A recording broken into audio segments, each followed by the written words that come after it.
পুনৰ হাজো আৰক্ষীৰ ড্ৰাগছ বিৰোধী অভিযানত ড্ৰাগছসহ এজনক আটক। দীৰ্ঘদিনৰ পৰা হাজোৰ বৰ্ডিত ড্ৰাগছৰ ৰমৰমীয়া বেহা চলাই অহা বুবুল আলী অৱশেষত আৰক্ষীৰ জালত।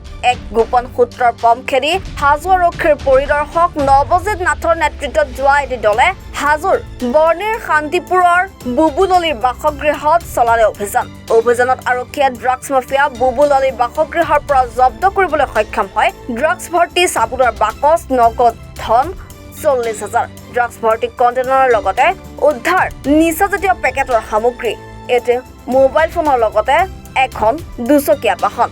উল্লেখ্য যে নিচাজাতীয় পেকেটৰ সামগ্ৰীখিনিৰ ওজন প্ৰায় 35.3 গ্ৰাম আৰু ইয়াৰ বজাৰ মূল্য প্ৰায় 2.5 লাখ টকা হ'ব বুলি জানিব পৰা গৈছে। হাজোৰ পৰা মৃদুল মজুমদাৰ ৰিপৰ্ট, এনি ভাৰত 24। নমস্কাৰ, মই অজয় ফুকন আৰু এইখিনিতে সমূহ এনি ভাৰত চেনেলটোৰ যিসকল কৰ্মকৰ্তা আছে সকলোৰে মোৰ ফালৰ পৰা শুভেচ্ছা জ্ঞাপন কৰিছোঁ। অসমৰ আচলতে সংবাদ জগতত নতুনকৈ আচলতে এটি আত্মপ্ৰকাশ ঘটিছে আমাৰ নিউজ চেনেল এনি ভাৰত, আৰু এনি ভাৰতৰ এটা খুব ধুনীয়া এটা অনুষ্ঠান হ'বলৈ গৈ আছে।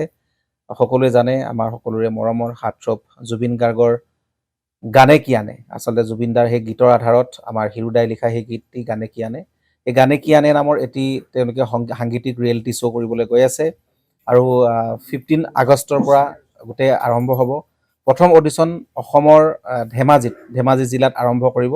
গতিকে সমূহ যিসকল প্ৰতিভা আছে, যিসকলে গান ভাল পায়, যিসকলে তেওঁলোকৰ নিজৰ প্ৰতিভা আচলতে দেখুৱাব বিচাৰে, এই ৰিয়েলিটি শ্ব'ত গানে কি আনে এই প্ৰতিযোগিতাত অংশগ্ৰহণ কৰক আৰু খুব ধুনীয়া আপোনালোকে সুবৰ্ণ সুযোগ লাভ কৰিব।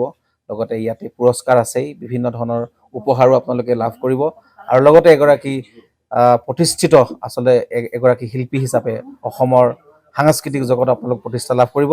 গতিকে গোটেই অনুষ্ঠানটোলৈ মোৰ ফালৰ পৰা শুভকামনা থাকিল আৰু লগতে এই অনুষ্ঠানটোত আপোনালোকে অংশগ্ৰহণ কৰিব। আমিও আছোঁ আৰু সকলোকে আমি লগ পাম। ধন্যবাদ।